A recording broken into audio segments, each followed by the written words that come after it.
ভজন্তিপুর নতুন বাজার সংলগ্ন মাঠে আয়োজিত নিজামুদ্দিন চৌধুরী ফুটবল প্রতিযোগিতার ফাইনাল ম্যাচে বিজয়ী হল রতনপুর একাদশ। রবিবার ফাইনাল ম্যাচে মুখোমুখি হয় জাকির হোসেন লস্করের টিম রতনপুর একাদশ এবং পশ্চিম চাঁদপুর ধনীপুর ইয়ংস্টার ক্লাব। নির্ধারিত সময়ে ফাইনাল ম্যাচে ব্যান্ড পার্টি নিয়ে জাঁকজমকভাবে মাঠে নামে চাঁদপুর ধনীপুর ইয়ংস্টার ক্লাব। খেলার শুরু থেকেই রতনপুর একাদশ টিমের সঙ্গে হিমশিম খেতে হয়েছে মোহনপুরের চাঁদপুর ধনীপুর ইয়ংস্টার ক্লাবের টিমকে। খেলার প্রথম 20 মিনিটের মধ্যে বিপক্ষের জালে বল ফেলে পরপর দুটি গোল করে রতনপুর একাদশ।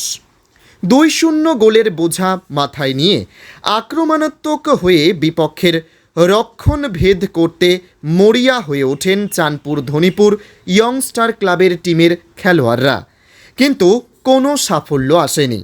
দীর্ঘ লড়াইয়ের পরও চাঁদপুর ধনীপুর ইয়ংস্টার ক্লাব একটি গোলও পরিশোধ করতে পারেনি। 2-0 গোলে চাঁদপুর ইয়ংস্টার ক্লাব রতনপুর একাদশের কাছে পরাজিত হয়। ফাইনাল ম্যাচে বিজয়ী রতনপুর একাদশের অধিনায়ক জাকির হোসেন লস্করের হাতে প্রথম পুরস্কার 25,000 টাকার চেক তুলে দেন আলগাপুরের বিধায়ক Nizamuddin Chowdhury. Runners team Chandpur Dhanipur youngster ক্লাবের অধিনায়কের হাতে দ্বিতীয় পুরস্কার 12,500 টাকার চেক তুলে দেন প্রাক্তন জেলা পরিষদ সদস্য নুরুল ইসলাম লস্কর। সঙ্গে উভয় টিমের সেরা খেলোয়াড়দেরকে আকর্ষণীয় পুরস্কার দেওয়া হয়। এদিনের পুরস্কার বিতরণী অনুষ্ঠানে সভাপতিত্ব করেন স্থানীয় বিশিষ্ট সমাজসেবী আলম উদ্দিন লস্কর।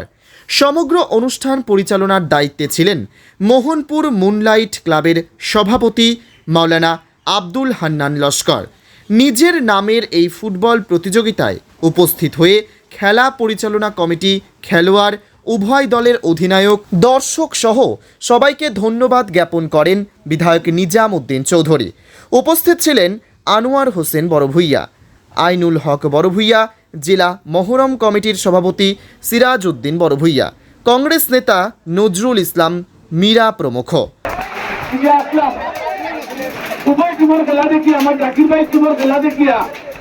আর আমরা এখানে যে লোকাল টিমেও ভালো খেলছো, খেলাধুলায় আগেও বলছি আমি হার জিত আছে, একজন না হারলে তো ওই দলে খেলা হবে না। এটা এর লাগে আমি আজকের খেলা উপস্থিত সবে আমি ধন্যবাদ দিই, আমার ফ্যামিলির তরফে ধন্যবাদ দিই।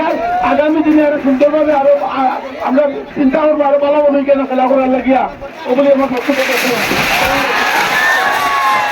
ইংরেজের খেলা আমাদের এই যে পশ্চিম মনপুর জিপির মনপুর পার্ট 1 সেই গ্রামে আমাদের একটা 2023-এ আমরা ফুটবল হাজি নিজামুদ্দিন চৌধুরী নকআউট ফুটবল টুর্নামেন্টটা আমরা অসম্পূর্ণ ছিল। তাই 2024 ইংরেজিতে আজকের দিনে আমাদের হাজি নিজামুদ্দিন চৌধুরী আমাদের অল্প কিছু কোনোর মধ্যে আমাদের এখানে স্টেজে আসবেন। আমরা আমার জিপির এখানে আর এই প্রেসিডেন্ট সভানেত্রীর প্রতিনিধি আমার প্রেসিডেন্ট, এখানে আমার এক্সএপি, আমি নিজে এখানে আসি। আজকে আমরা এখানে আর একটি ফাইনাল খেলা আমরা একটু আনন্দ উপভোগ করছি। নতুন বাজারে গিয়েছি, আপনারা দেখতে পেয়েছেন। তাই এখানে প্রায় বর্তমানে 20,000-এর উপরে জনগণ এসেছে, আরও জনগণ আসবে। আপনারা আমাদের খেলাটা দেখবেন। আশা করি আমাদের যে এই যে পশ্চিম মোহনপুর জিপির যে খেলাটা, সেই খেলাটা হয়তো অন্য জিপির মধ্যে অন্যতম আজকের এই ফাইনাল প্রতিযোগিতা খেলাটা হবে আমার মনে বিশ্বাস। আমার দেখুন, আমার জিপিতে মোহনপুর আর এই যে প্রথম খণ্ড যে ভিলেজটা, সেই ভিলেজের মধ্যে 5 নম্বর গ্রুপ, 5 নম্বর গ্রুপের মধ্যে এটা কোনো কমিটির টিম নয়, এটা আমার আর টিম আর। তো এই গ্রুপের আমি আর এই টিমের আমি সাপোর্ট বা আমার প্রেসিডেন্টের আছেন, আমার এখানে এক্সএপি আছেন, আমরা সবাই পারি আমাদের এই যে টিমের সাপোর্ট। কিন্তু আশা করব আজকে যে টিমের সঙ্গে আমরা মুখোমুখি হচ্ছে সেটা হচ্ছে রতনপুর জিপির উনিও আমাদের ভাই জাকির, কিন্তু ওনার টিমের সঙ্গে আমাদের মুখোমুখি হচ্ছে। আপনার দল জিতবে তো 100% জিতবো, আমার দল জিতবো। আনোয়ার ভাই যেখানে যায়, যে মাঠও যায়, সেই মাঠও হার নেই আনোয়ার ভাই, এখানে যত আপনারা জানেন। হাইলাকান্দি থেকে মোস্তফা আহমেদ মজুমদারের রিপোর্ট, গণ আওয়াজ।